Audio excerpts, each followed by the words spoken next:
The Canadian Agri-Food Policy Institute is driving bold policy solutions for a resilient Canadian agri-food system and building a stronger future for Canadian agriculture. Visit capi-icpa.com to discover how. It's time for RealAg Radio on Rural Radio Channel 147 on Sirius XM.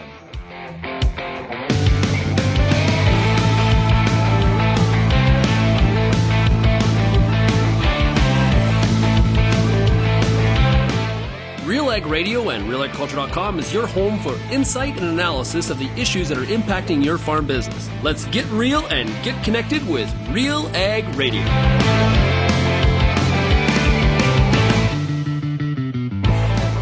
Welcome to RealAg Radio here on Rural Radio 147, Sirius XM. Shaun Haney, your host here on this Tuesday edition of the show. Hey, thanks so much, everybody, for making RealAg Radio and Rural Radio 147 a big part of your workday. It is great to be with you here today. Also, hey, big shout out to everybody listening out there on the RealAg Radio podcast as well. Well, big surprise here. I'm on the road again. I am out and about. I am in Fredericton, New Brunswick. I'm in Atlantic Canada, out on the coast.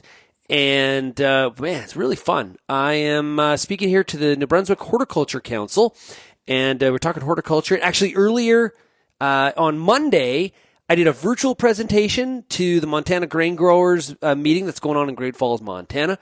And there was a workshop put on by the PNW Canola Association and the Northern Pulse Growers. And so we talked about canola and pulse issues. We talked about ag policy and trade and all those kinds of things, and shared some Canadian stories and the impacts on canola and pulses on tariffs, some of the impacts on the U.S. grower as well. What are some of the focuses of the White House as it reflects on farmers in the northern tier of the U.S.? We had a lot of fun. It was virtual. I can't wait to be with the Northern Pulse Growers at their annual meeting in Minot in January. Well, enough of that. How about today's show? We're going to be hearing from Eric Snodgrass of Nutrien. He is their meteorologist. I love chatting with Eric. I actually ran into him in person down in Lincoln, Nebraska at the Nebraska Ag Bankers meeting that happened down there in September. We had a lot of fun, a great chat. And we're going to get caught up today on what's going on in the weather. We'll talk Canadian weather, American weather. We'll probably talk about South America, Australia. We'll get a good idea here what we are in store for here through these the rest of 2025 here this month and into Q1, and maybe we'll get him to even provide some guidance on what he expects in Q2 based on the information that's in front of him. We're also going to hear from Canadian political analyst Althia Raj, who was the keynote speaker at the Ontario Federation of Agriculture annual meeting last week. Bern Tobin of our team was in attendance, and he caught up with Althea, so looking forward to hearing what she has to say about some Canadian politics. Probably talk a little about the USMCA CUSMA renegotiation as well, Canada, China, and just a whole bunch of stuff in that realm. So looking forward to those conversations. Then we'll wrap up the show, of course, at the back end. Now, if you have any feedback on today's show, here's how you do it. You send me an email, shaney@realagriculture.com. And a bit of a reminder again to everybody that you can call or text the RealAg feedback line, 855-776-6147. Want to encourage everybody to make sure they check out realagriculture.com. And if you're not getting our e-newsletters, I would love you to become a subscriber. It is free, and I know you love free stuff because I gave out free hats a couple weeks ago, and everyone's texting me all of a sudden. So how you become a subscriber to our emails is you go to realagriculture.com/subscribe, okay? And as I've been telling you, I've been out on the road and going from feels like city to city. It's just unreal.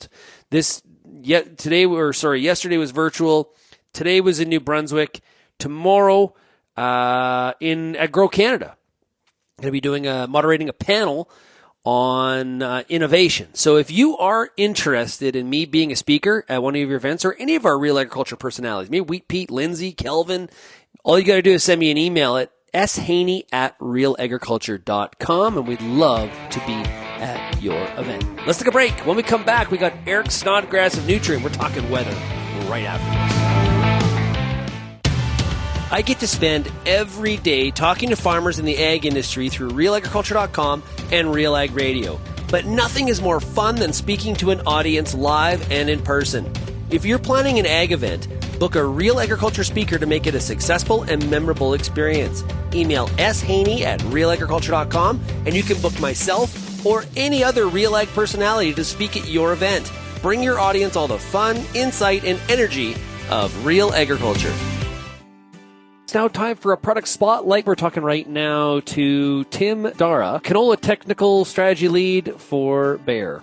As growers are thinking about hybrid selection for this upcoming year, what's compelling in the DeKalb portfolio? I mentioned DK401TL. That's a special product, I'll be honest. It yields fantastic. It offers the dual trait in terms of TrueFlex and LibertyLink, so it gives a lot of flexibility for growers. It just has a lot of great fits across Western Canada. We're also offering a new hybrid this year on the TrueFlex side of things, DK904TF, which is the highest yielding glyphosate-resistant hybrid that we've ever tested. It has a great opportunity for guys in those areas that are looking for that fit. We're right now in the middle of that seed selling season, and we're in the middle of our DeKalb Harvest Rewards offer. In that offer, growers stand to save up to $75 a bag on canola when they book by October 31st. And that's for all DeKalb hybrids, so the entire lineup's available for that offer. And if growers are interested about that and want to learn more, they can talk to their rep or talk to their agronomist, or they can go to DeKalbRewards.ca and find out more about it.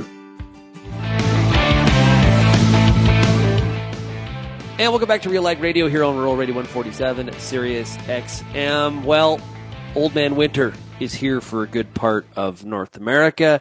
We are seeing a lot of signs. We got snow. We got some cold weather, depending on where you are. Let's break it all down. We're talking right now to Eric Snodgrass, who is with Nutrien. How are we doing today, Eric? Hey, not too bad, although I think I'm just as cold as you are. So here we go. Winter's here. Yeah, it is. Old man, we had a beautiful fall for huge parts of North America, and we just knew it couldn't last forever. I guess what's creating in the short term here, what's creating these wintry conditions here at the beginning of December? Yeah, a couple of interesting things have happened globally. The biggest thing right now is that there's a very, very large trough of low pressure over the Hudson Bay. Now, if you go back for most of, August, September, October, and even the front half of November, that wasn't there. So what we instead saw was a jet stream that was displaced north, and the jet stream just lives between where the cold and warm air meet. And as a result, we saw most of the month of November quite mild, especially in the western half of the country. It's been dry for much of continental United States and then getting up into Canada because of the lack of a good pump of moisture out of the Gulf. So there's just been no moisture transport, and the Pacific jet stream's just not been energetic enough to just dump moisture across much of North America. Now, we've packed up some good snow in British Columbia, and I do like that. That's huge for getting later into the season. But most of the Rockies getting into the Sierra Nevada and Cascades need more snow as well. But what has happened is that we finally bunched the jet stream up across the Pacific. That allows cold air to spill from Alaska and Canadian archipelago all the way down to the Gulf Coast. And it's just set up the eastern half of North America to be really quite cold. And it's probably going to be that way for a lot of December. There's no reason for it to change. So we're just going to keep watching to see how much cold air can spill in this pattern. Yeah, that's what I was going to ask you. Is there longevity? Is there length to this, or is this a short-term little blip? There's a few things pointing toward it having some legs. And the first is we have a peaking La Nina. Traditionally, those make for cold Decembers if you are east of the Rocky Mountains, all across North America. We have the fact that this cool little feature in the Indian Ocean, we call it the Indian Ocean Dipole. That's basically what happens when you let scientists name something versus letting, Peruvian fishermen call it like, oh, El Nino, La Nina. Anyway, it's kind of an El Nino, La Nina-like thing, but it's in the Indian Ocean. It just went past its peak. The MJO, which is this other thing that these two guys, Madden and Julian, they named it after themselves, figured out. It's going over to what we call phase 812. That's all nerd speak for. Everything points toward more longevity in the channel of cold air from the Canadian prairie all the way through the eastern half of the country. And so don't expect a warm up. But I'll be honest with you, Shaun, I would love nothing more than a short warm up, because we got some snow on the ground, and if we could melt that, I don't think the soil was frozen completely before we got a lot of this, especially in the Midwest Great Lakes. And that's an area that's very, very dry. And so to get that water into the top few, inches of soil would be very good. The worst thing would be just to stay cold and not even relent as we go through January, February, March. So we need a good thaw. If we don't get it, drought's going to linger behind all this. Yeah, it may be cold outside. But you're in Illinois. It may be cold outside, but the Chicago Bears are hot, hot, hot. Thank God for that. They're balancing it all out, my friend. They're balancing it all out. Yeah, one of the things I had read of yours is that although we are seeing dumps of snow in parts of North America, Iowa, for example, got a big dump over the weekend, along with other states and provinces. The western part of the Canadian prairies, we've seen some snow, but we haven't seen a lot yet. What creates that? What is it locked out based on how things are moving around? So if you can just imagine that big Hudson Bay trough or low pressure system. So the flow comes around it in a counterclockwise direction. That means you're getting flow coming through the Canadian prairie that's mainly from the northwest. If we want to get big snows to just race through the northern plains, the upper Midwest, and then getting through the Canadian prairie, I want the jet stream to enter the United States somewhere between Northern California and Oregon and go straight through to Winnipeg. And if it does that, we are going to get a huge storm system in the States. You're going to get tons of snow in the Canadian prairie, and it'll back all the way up to the Rocky Mountains. So the jet is it's crossing North America like this. I need it to cross North America like that. And if it does, we get into pretty active and wetter and snowier winter. And I just don't see that happening in the near term. So, from Calgary to Montana, then all the way down to the northern plains, including a lot of the Canadian prairie, we've got clippers, but they don't deliver a lot of moisture. They're cold, but not a lot of moisture. Yeah, it's funny. You listen to people talking on radio shows all across North America, and everyone's always trying to blame Alberta for stuff. The Alberta Clipper. Oh, the Alberta Clipper. People don't seem to like this Alberta Clipper. No, it's cold. And, we've got them here in the States, too. We have one called the Colorado Low. People across the U.S. hate that one because of what it can do to the major traveling districts from Denver to Minneapolis to Chicago and then the Northeast. My favorite, it's called the Panhandle Hooker. When you're down in Texas and Oklahoma, you got to be careful tossing that term around, but it's this low that kind of hooks out of the panhandles and goes straight to the Mid-South. That's a big snowmaker for us in the Midwest. Then you have what's called the Gulf Low. And the Gulf Low is like the monster for the East Coast. These are the big nor'easters that roll up once they get past Florida. But the Rocky Mountains are the big stir stick in the atmosphere to get all these new systems to form. And the northernmost would be Alberta. So we call them the Alberta Clipper. Yeah. What about in the U.S. Northeast into the Great Lakes up into Ontario and Atlantic Canada? What are you seeing there? It's going to be a ton of lake effect snow because the lakes are still warm. Yeah. The flow's coming out of the Canadian prairie, so it's plenty cold. We just dumped a bunch of snow in parts of Ontario, but not around London, but more like north of Superior and east of Superior. I was in Montreal yesterday, man. It was coming down like crazy. Yes, yeah. You got it. And so I think much of the eastern, side of Canada, all the way to the Maritimes, are going to have decent chances at getting good snow out of this pattern. It's drier though, the closer you get to the Rockies. So you got to go west to find the really dry stuff. So yeah, there's not going to be folks there wondering when winter's going to arrive in terms of big snow. It'll be more farther to the west, I think. So based on these patterns today, you said there is potential for some longevity to it. What does this tell us about potentially what we experience in Q1? That's going to be the trick, man. And here's the reason why. What I explained to you some of the nerdy things that are making it the way it is now. There's a fourth thing, and the fourth thing is that the polar vortex is a mess. It's very weak. It's displaced. It's off balance. And if it stays that way, then I would tell you that Q1 has a pretty good chance of maintaining the cold. Now, what works against all of this? All right, if there's anything that works against it, it's that La Nina probably is peaking now, and it's going to start to fade in January. Now, what that typically means compared to average, I guess we should say, is that La Ninas tend to last all the way through January to early February. They tend to have influence that far. But there's a lot of reason to think that this one's probably strongest now, and it's going to start to fade. Now, if it fades, what I will watch is for the thing we talked about a few minutes ago. When you have a La Nina, the jet stream loves to come in through the Gulf of Alaska, dive over the Rockies, make Alberta Clippers, exit northeast, just like it's doing right now. If we get rid of that, we could start to get jet stream flow out of the south and west. That's from Hawaii to California to Winnipeg.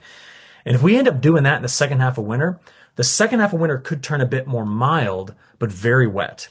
Now, to be honest with you, I want that. Yeah. Because I don't want drought. If winter can undo drought, that's a massive, massive plus, because then we don't have to worry about spring rains doing it. But that's a pretty big wish list, and I'm hoping, literally, I'm kind of wish casting, if you will, that that's going to happen. The reality is, if we build in big snowpack at some point across the Canadian prairie, or if we build it in the east, or if we build it maybe across the northwest United States, northern U.S., then the likelihood of us getting cold and staying cold for winter begins to increase. But yeah, you say, what's it going to be? And I'm like, I don't know. Let me give you the full range of possibilities. That's what us meteorologists do. You choose your own adventure. Yeah, well, and the things change, right? The pattern changes, and that's why this is also fascinating. You mentioned that the polar vortex right now is weak and it's a bit chaotic. Yeah. What's causing that? Yeah, so it's common. There's a neat thing that happens. So the polar vortex is in the stratosphere. So that's, 90,000 feet above our heads. And the strength of the polar vortex often is related to a wind field that's in the stratosphere. And sometimes that wind field goes east with the rotation of the Earth, and sometimes that wind field starts to back up. And every time it kind of makes a change, we tend to get some reaction out of the polar vortex. Well, right now, what's going on is we've lost the westward momentum in the stratospheric winds that go across the equator. Okay, that's what I'm talking about. So over the pole, the response is, well, there's nothing to hold the polar vortex in place. So it begins to weaken and wobble and normally just sits like a donut on top of the Arctic. But now it's over towards Siberia. And there's a huge ridge in the stratosphere that's going over like the Northwest Territories, or it's going over Alaska. That's why Alaska is so warm this week. And we call that a sudden stratospheric warming event. And here's all you need to know about this. When the polar vortex sits nice and tightly on top of the Arctic, it just holds the cold air in, not only in the stratosphere, but in the troposphere. Just hangs on to it. We have mild winters. That's pretty common with El Nino. When all those other features come together, that polar vortex weakens, no longer grips on the cold air. It comes lashing out somewhere. This week, it's across the eastern half of North America. But, other times it can be in Scandinavia, or it can be in Russia. It can go anywhere. And I think we're going to have a winter where it's going to be weaker more often than stronger. And that's why we think there's going to be better connection or better access to more Arctic outbreaks, especially through the front half of winter. And it's way too early at this point to have any sort of accurate prediction on the beginning of Q2, correct? It is, but we do know a few things. So we can look at historical precedent. And when we look out there, fading La Nina years tend to, now this is in other words, tilt the odds in favor of, not like a 90% correlation, tilt the odds in favor of some Midwest to Canadian prairie to Great Lakes dryness in spring.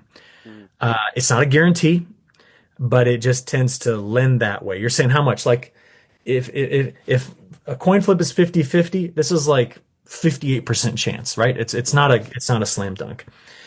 Some of the longer range models are worried about the whole Mississippi Valley having some early season dryness. Now, we love that because we plant quickly into it. We get worried because the crop needs watered right away. 2023 was an example, but that, like, again, I can't put a fork in that and call it done.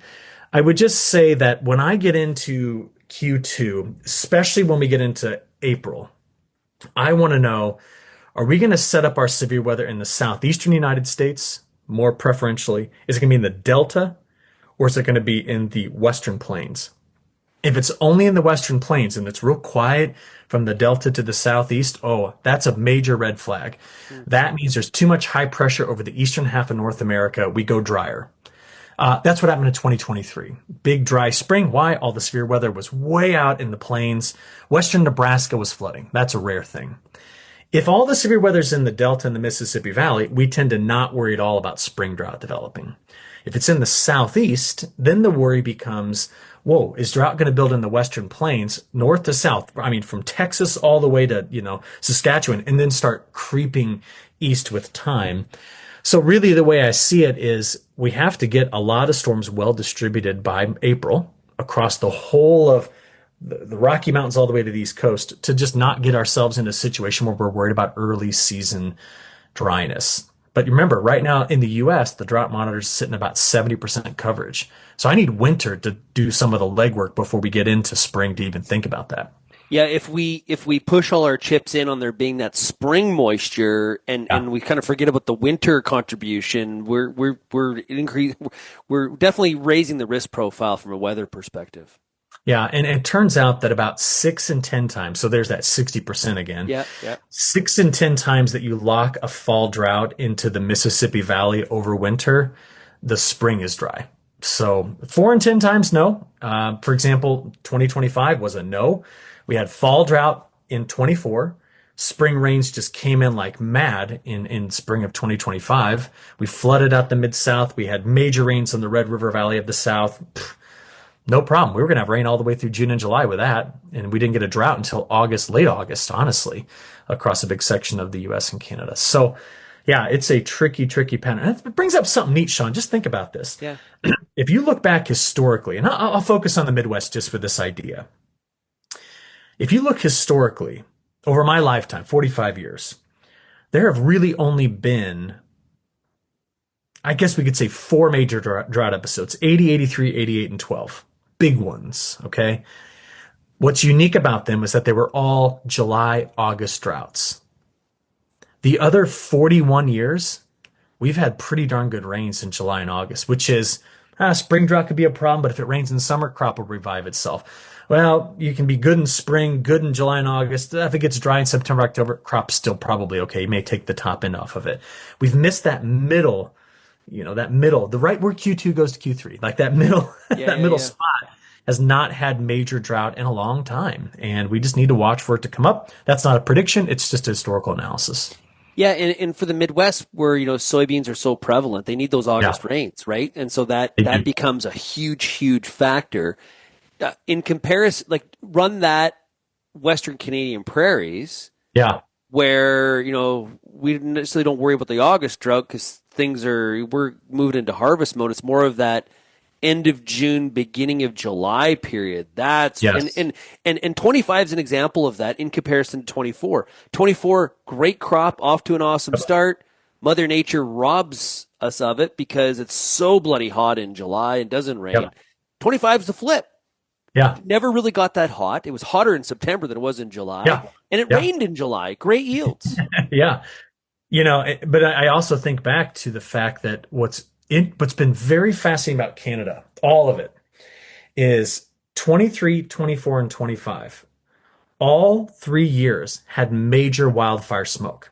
Yeah. 23, it was Eastern Canada, Northern Canada. 24, it was way west.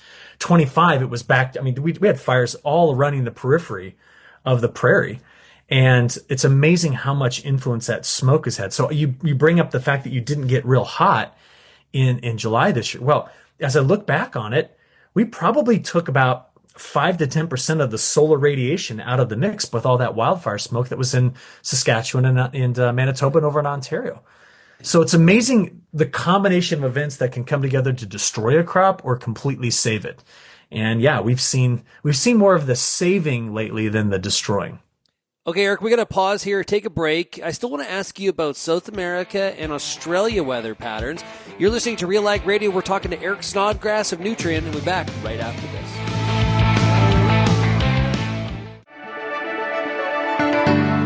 Built on over 100 years of seed innovation and unwavering commitment to farmers, Pioneer 100 Series canola hybrids deliver a step change in yield performance and agronomic traits. This isn't just better canola. It's different canola. Pioneer 100 Series. Contact your local Pioneer sales representative or visit pioneer.com/100 series to learn more today. If you're involved in the agriculture industry, it's important to stay informed on all the latest issues affecting your business. At RealAgriculture.com, we offer fast, reliable news, information, and insights to help you keep on top of all of the latest in Canadian agriculture. Visit RealAgriculture.com and sign up for our free daily newsletter covering everything from news, agronomy, animal agriculture, and much more. Visit RealAgriculture.com/subscribe today. RealAg Radio is Canada's only daily radio show focused on agriculture. Get expert advice on Agronomic Monday. Tuesdays and Wednesdays will cover a broad range of issues. Thursday we'll hear from farmers across the country on the Farmer Rapid Fire. And we'll wrap things up Fridays with the RealAg Issues panel with Kelvin Hepner and Lindsay Smith. Join us Monday through Friday at 4:30 Eastern. And don't forget about the replay at 7 in the morning on Rural Radio 147, Sirius XM.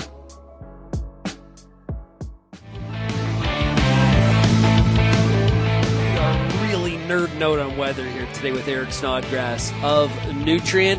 Welcome back to RealAg Radio. Let's continue the conversation with Eric. Hey, Eric, before I let you go here, real quickly, South American weather. Sure. What's going on in Brazil? Terrible model forecasts. Nothing has been accurate. It's a bit dry in the Cerrado, but right now you look at the NDVI values, they're good. Like the crop looks good. Paraná, big producing state's been wetter than average. They're probably off like gangbusters. Now, if you just said, tell me what you think this upcoming summer is going to mean for them, I'd say there's risk in southern Brazil and Argentina for drought pressure. But I'm basing that on historical precedent from La Nina-like years. And the reality is that you look across a lot of Argentina and you're not seeing major problems either. In fact, I got some reports like their winter wheat crop got a good, what would be their spring rains that came through and probably made a better crop in places than we had anticipated. So as I say all that, I'm just going to make this one blanket statement about Brazil. I think that in 2025 to 2026, Brazil will be able to out-acre any weather problem. So what they're going to add will surpass any sort of issue with weather. There is one thing to watch. If the La Nina goes fast and it just dies, there could be a story on safrinha corn where it doesn't go in very easy. What I mean by that is we could get into a wet harvest for soybeans and therefore a bit of a delay in the planting of the safrinha crop. And then we do know that there's historical precedent looking back over the last 70 years that the end of the Brazilian monsoon is no longer happening in late April. It's kind of happening more mid to early April. So if anything delays them putting in corn, we could see an early slowdown of the monsoon, and then we could start to question the quality of that corn crop. But again, you put 3 to 4% more acres in, you can knock yields back 10% and still have a record-breaking year on production. That's the different factor in South America where they keep on adding acres that something we're not doing in North America. That's a very good point. And anything on Australia? Australia has had an interesting spring. What I mean by that is there's been a hole in New South Wales where it's been very dry. Other folks, November was like wet. It was great. They're all doing fantastic. You got a bunch of farmers in New South Wales going, hey, what the heck? Why did we miss all this moisture? And the upcoming forecast for December, which is really the beginning of their summer, starts to get hotter and it stays drier in that same area, which is what tends to happen in North America. Yeah. If you have drought that lasts into your summer months, like you got to rely on summer thunderstorms to fix it. Don't forget New South Wales, big producing state, but it's in the middle. It's on the other side of the elevation. So it's hard to revive that. So I don't have this rosy and shiny story for a lot of for a lot of Australian growers. Western Australia, probably not doing too bad. Just looking at some of the data down there, I think it's pretty okay. Queensland's all right. Getting down there toward Victoria, doing okay. South Australia is always an enigma. You get into the interior and the outback, you get down south where they grow everything. You're right on the ocean coast and they have access to irrigation water. So I think that we'll watch it carefully. But at this point, the only stressful area I think I found in the month of November is New South Wales. And there's no rules particularly where it's like dry here, wet there, or vice versa. Like it doesn't necessarily work that way, does it? It kind of does. Australia, okay. Yeah, Australia is very sensitive to where you put high or low pressure in what's called the Tasman Sea. So between New Zealand and the east coast of Australia, you put a bunch of high pressure over that. The coast is soaked. We'll be hearing about flooding in Brisbane, but the interior goes very dry. It's all because of the elevation that's right there along the coast on the eastern side. You flip it around, put low pressure there. We're talking about the best crops in the world while the cities are talking about water shortages. Okay. And that's the way it is. But Western Australia versus Eastern Australia, here's what I'll tell you. La Ninas tend to favor wetter Eastern Australia, drought in Western Australia. And right now, every long-range weather forecast that put together from analogs has them flipped, which is, again, another sign that this La Nina is not your typical La Nina. It's probably going to fade fast. Yeah, very interesting stuff. Hey, Eric, thanks so much for joining us here today. Really do appreciate it. Yeah, you bet. Thanks for having me on. Hey, we'll be back with more of RealAg Radio here on Rural Radio 147 right after this. We've been hearing it from a lot of farmers. DeKalb DK401TL is the best canola hybrid they've ever grown. Clean fields, ease of harvest, and yields that have them locking it in for next season. But here's the real headline. DK401TL beat in Vigor L340PC by 3.4% on average since 2023. That's real data. Learn more at DeKalbYieldResults.ca. Results based on average yield differences from 77 Bayer Market Development Trials, 2023 to 2025. Moisture adjusted before dockage, non-replicated large-scale trials. Invigor is a registered trademark of BASF. Used under license by BASF Canada. Peter Johnson at WheatPete, RealAgriculture.com. I'm the host of The Word, and I love doing The Word. I love the questions. I love the challenges. I love having to apply agronomics to all over the globe and areas outside of my normal jurisdiction. Also, I love the feedback the most, where growers challenge me, tell me about their plot results, help me to learn. The Word, absolutely the best part of my day. Now, as avid, frequent listeners here of RealAg Radio, and you're always going to RealAgriculture.com, you know that politics plays a big part in what's happening in agriculture. Policy matters, everybody. Last week at the Ontario Federation of Agriculture meeting, Bern Tobin from RealAgriculture, he went to the meeting and talked to one of the keynote speakers, Althia Raj. Here's their conversation. Bernard Tobin here at the Ontario Federation of Agriculture's annual general meeting. I'm joined now by political journalist Althia Raj. We see her weekly on the CBC At Issue panel. Thank you for joining us. Thank you for having me.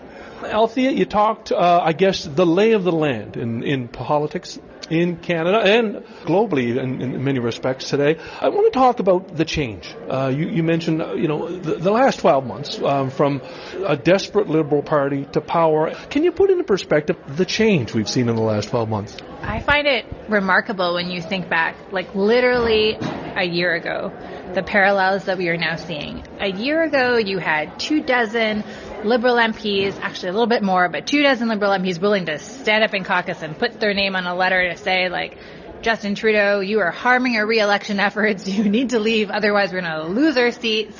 And Justin Trudeau saying, no, I can survive this. Donald Trump will save me and I will hang on. The polls were unbelievably against him. He was at 60% disapproval. 88% of the country was saying that they wanted change. Donald Trump's election seemed to have made no difference on the Liberals' prospects. Pierre Poilievre was on his way to a crushing majority government. He was leading by 25% in the polls. I mean, the NDP was polling tied with the Liberals. And a year later, it is Conservative MPs who are saying, Pierre Poilievre, you were a hindrance to me in the election.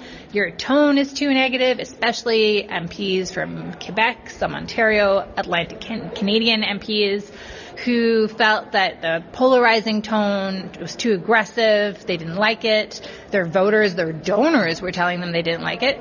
And now it's Pierre Poilievre who's at a 60% unfavorability rating according to Angus Reid Institute's latest poll. Like, that is really shocking. And it's still a question mark what will happen to Pierre Poilievre's leadership. At the moment, things seem to be calmer, but there are a lot of unhappy campers still in that caucus. So, the last 12 months have taught us that things can change at a moment's notice. Let's talk about 6 months of Mark Carney and what Canadians have learned about the new Prime Minister. You mentioned a few things. He is focused on economic benefits rather than values. He's prickly, holds a grudge, and doesn't really think about messaging for Canadians. What have we learned about Mr. Carney in 6 months? Yeah, he's not really focused on electoral considerations, which is interesting because he does have a minority government. It's a strong minority. He's basically 2 seats shy, or 3 seats if you don't count the speaker, of a majority government. But he is more interested in doing what he thinks is right, what he thinks he should be doing, which is basically fixing systems, increasing productivity, seeing Canada rise as an energy superpower, not just as a clean energy superpower, which is probably what some progressive voters, Liberal voters, expected from a Mark Carney who used to be heading the UN as a, what was titled, Global Finance and Climate Change Envoy. So, he wrote a book about values that said the most important thing that we should be focused on is climate change. And governments across the world are not taking climate change seriously enough. And yet that is not the Mark Carney that we have seen so far govern.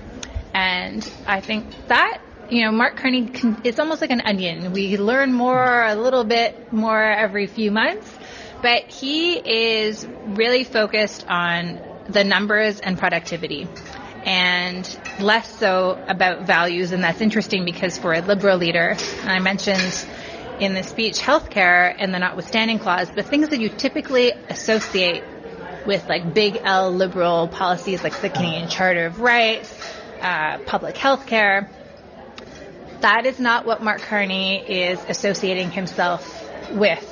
And you hear Liberals talk about being blue Liberals, and you hear them talk about the Bloc Québécois calls Mark Carney a progressive conservative prime minister. But I think the people around Mark Carney and some of the new cabinet ministers who were not there under the Trudeau era would see that proudly. They believe that the country swung too far to the left, and Mark Carney is now here to set them on the right track, and they believe that their message has a lot of resonance for progressive conservative voters, and that's one way of kind of taking a chunk out of Pierre Poilievre's support. Tell me about your perspective on the Trump relationship. This weekend we had, who cares? I'll speak to him when I need to or when I get around to it. Is that a reflection of, I guess, maybe kicking it down the road a little bit, or seeing maybe some softening of Trump's support and saying maybe trying to shift things? Where is Mr. Carney taking us? Well, he ran the election saying basically he was elbows up. He was going to take the fight to Donald Trump, and we needed to band together and defend Canadian sovereignty, and that he was going to take a tough stance. And what we saw as soon as he was elected prime minister was that kind of political rhetoric left, and we got business pragmatism emerge. And, people said, well, of course he's praising the president as transformational. Transformational can mean many different kinds of things, different kinds of transformations. But they believed that the early approach was flattery, and that the crisis at the moment with 25% tariffs meant that we needed to get a deal really quickly, really fast. And that's where the government seemed to focus its effort. And they, Donald Trump asked for something, Canada acquiesced, whether it was, increased NATO spending, whether it was getting rid of the digital services tax, getting rid of retaliatory tariffs, on and on, Mark Carney agreed. And in return, Canada got no real trade deal.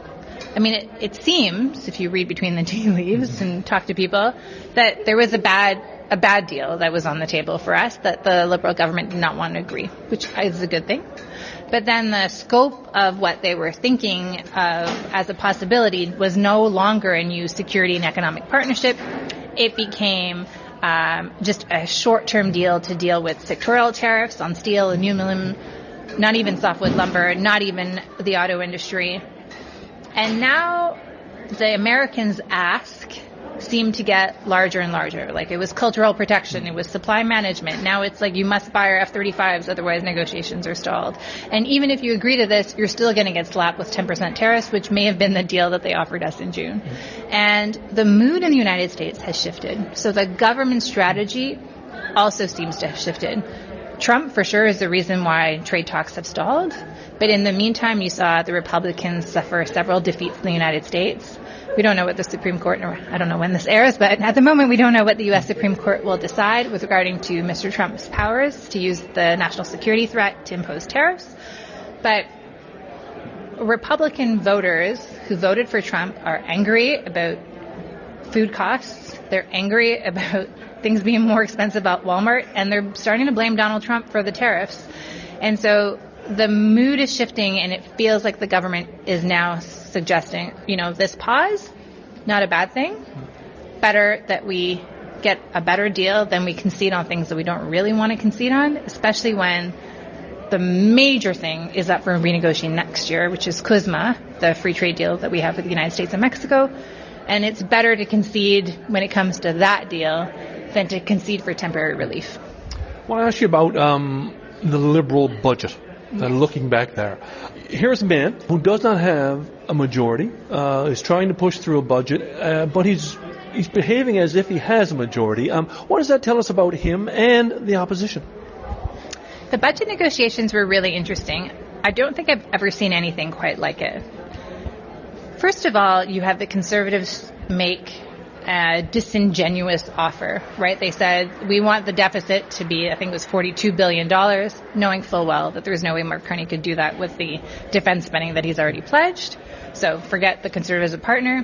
The Bloc said, you must give health care, I think a 6% escalator, and also you need to give OAS to 65 to 74-year-olds, billions of dollars of more of structural deficits. Obviously, the Liberal government wasn't going to do that. What they were hoping to do was get some members of some opposition parties on side. So they started negotiating on, okay, well, we will fund this project and you're riding in this project and you're riding, and maybe that will be enough for you to abstain. But they didn't really count their votes. And up until the weekend just before Monday's vote, they were confident they were going to win. Like, they were not declaring that they had to start the Liberal election machine, but they didn't know how they were going to win. They were in discussions with Elizabeth May right up until Monday afternoon, the day of the budget.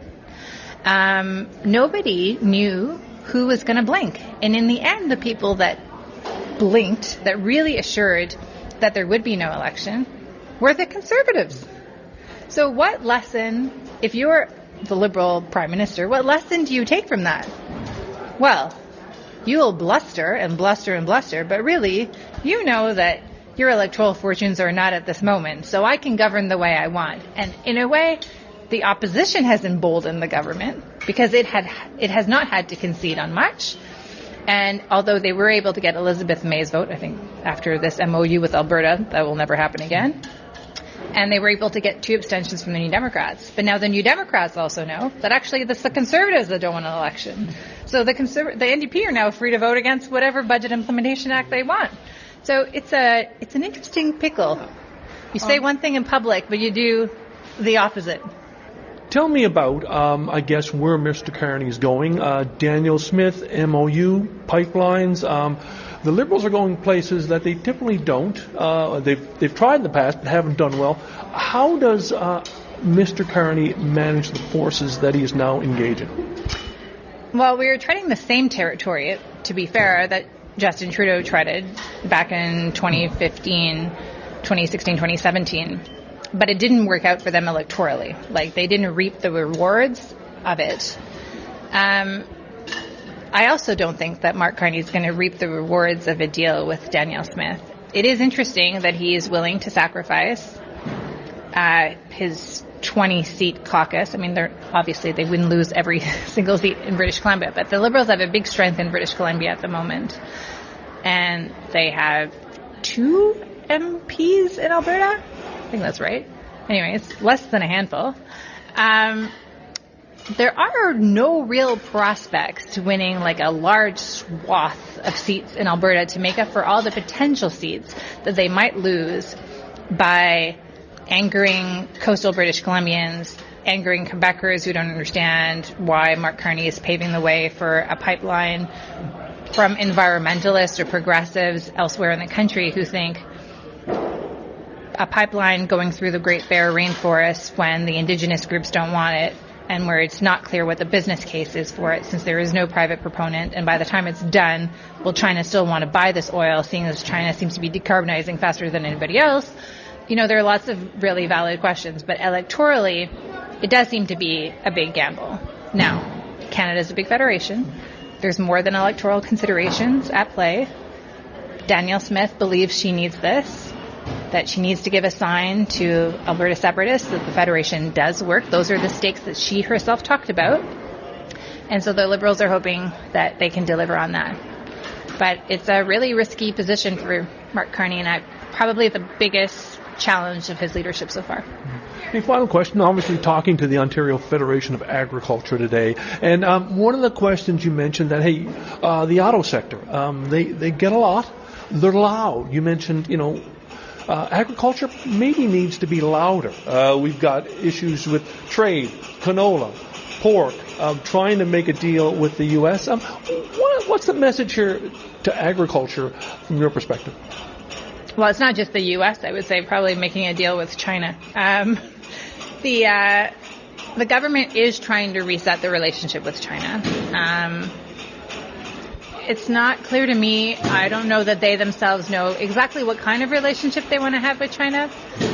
But on the, why is the auto sector getting so much attention? Frankly, for a few reasons. Most of the media is concentrated in Toronto, and a lot of the auto plants are near the media is concentrated in Toronto.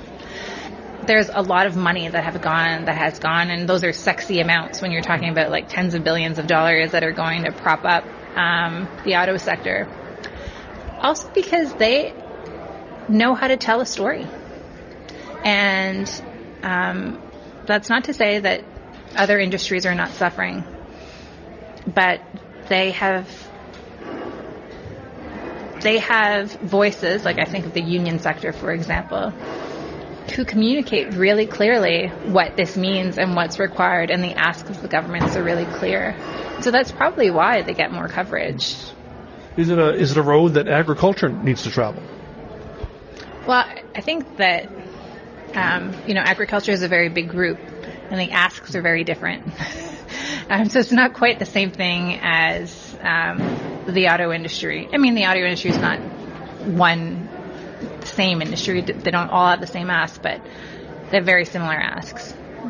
In farming, in agri-food, you have groups with competing interests. One of the really special things about this country, and that I hope that we continue to have, is the ability to communicate and empathize with each other and understand where each other come from. And so telling our stories is an important part of that. Well, Althia, great to chat. Appreciate you making some time for Real Agriculture. Thank you very much for asking me. That was Real Agriculture's Bern Tobin talking to political commentator Althia Raj. I've got some thoughts on some of the things that Althia said. We'll get to those when we come back. You're listening to RealAg Radio. Hi, I'm Bernard Tobin, host of the Soybean School on RealAgriculture.com. Throughout the year, on the Soybean School, we'll bring you timely agronomic video content from planting to harvest, from the latest agronomic research to the latest in production technology. Check out our massive video library on YouTube, RealAgriculture.com, or download the audio podcast versions wherever you get your podcasts. The Soybean School is brought to you by Mazik Seeds and Lalamon Plant Care. I'm Lindsay Smith, host of The Agronomist, and I want to thank you for tuning in for over 200 episodes of our beloved little program. Join me Monday nights, 8 p.m. Eastern on YouTube for our live and interactive agronomy Q&A. Each week, our guest panel will handle some of your toughest agronomic questions live, streaming on YouTube, Facebook, X, and RealAgriculture.com. Tune in Monday nights or go to realagriculture.com/agronomist and sign up for our email notifications and don't miss an episode. CDC Evident Durum from Alliance Seed is the clear choice for Plant 2026. It delivers high grain yield, strong disease resistance, and excellent end-use suitability. With CDC Evident, you'll set a new standard for durum performance. Learn more at allianceseed.com, or of course you can always call 877-270-2890. Well, we got a lot of updates here today, and we're fully briefed on the weather from Eric Snodgrass of Nutrien. Really appreciate him providing that update, and it is definitely Old Man Winter is definitely making sure we've noticed. We're always talking about Mother Nature through the growing season, but Old Man Winter, he reminds us that, I'm here too, people. We also heard from Althia Raj, who is a Canadian political commentator who was at the OFA meeting. I think it's interesting. I when she was talking about, agriculture versus autos, I think there's some truth in what she's saying in terms of the media being in Toronto and the auto sector being around Ontario. I wasn't totally convinced that, say, the auto industry is a little bit more convinced in their ask, although, or a little bit, that they're more convincing in their ask. I think, one, it's an important industry in Ontario. Let's be square on that. The other part too is I don't necessarily think agriculture is being ignored either. And I know that some of you don't want to hear that, but as I've said many times, this is not really about autos. It's really about appeasing the American side in terms of those negotiations and not trying to look weak on China during these talks that Canada's really engaging in, because the reality is the more important trading relationship to Canada is the U.S. and it's not China. And so the timing here is also important. Remember the conversation we had last week, okay, with Ed Brzezinski from Cargill, where he talked about China's really showing a lower demand for North American oil seeds, period. Not just canola, but also, of course, U.S. soybeans. And so I think we got to kind of bundle those two together a little bit more when we do talk about them. So there's a lot at work here. The one thing that I think, if we do think about the comparison of autos to agriculture, the one piece here I think that is really spot on is that one of the challenges that agriculture has in its messaging, and if you've listened to the show, you've heard me say this before, the difficulty in the messaging is, and this is a Canada and U.S. thing. This is not just a Canadian agriculture thing. Okay? This is American farmer, Canadian farmer. So everybody listen up here. The reality is agriculture is not the auto industry and the airline industry for one simple reason. Those are not diverse industries.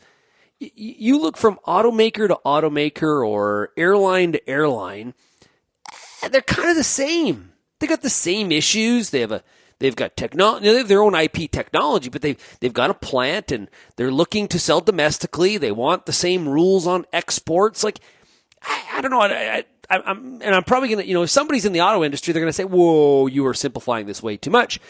All the airlines are kind of the same, except Southwest doesn't know how to board a plane. There's that. If you've ever flown Southwest, you know exactly what I'm talking about, everybody. But they're kind of all the same. That is not agriculture. Even if you look in, say, like the cattle industry, or you look in the dairy industry, or there's a lot of different shapes and sizes and things that are concerning and things that you have to never mind looking at what the dairy industry needs versus what a corn bean farmer in the Midwest needs, or what a canola wheat pulse grower needs in Western Canada. And it may be kind of weirdly that canola wheat pulse grower in Western Canada, he's got much more in common with the wheat and pulse grower in Montana or Idaho than he does with a dairy farmer in Ontario or a dairy farmer in California. You see my point here? There's so much diversity, so many shapes and sizes, so many different causes, and they don't necessarily conflict. That's the other part about it. They conflict at times, making it even more complicated. Well, you know what? So-and-so was in here yesterday, and they said this. That is exactly the opposite of what you were saying. Yeah, I know, because we don't agree on it. That's the confusion. And so if you have a bureaucrat, a minister, a secretary that is maybe not super familiar with the industry, or just maybe your local politician, they're like, yeah, oh boy, okay, I'm very confused here. Very confused. And that's one of the challenges that our industry has, for sure. Not a clear ask. And I'm not sure how we actually get to having one, besides we want better rural broadband. That might be the one thing that we all agree on. Absolutely. Okay, if you have any feedback on today's show, I want to hear from you. Send me an email, shaney@realagriculture.com. Or, of course, you can call or text the Real Ag Feedback line, 855-776-6147. That's it for me from Fredericton, New Brunswick. Heading out to Calgary for Grow Canada. We'll see everybody there. Cheers, everybody.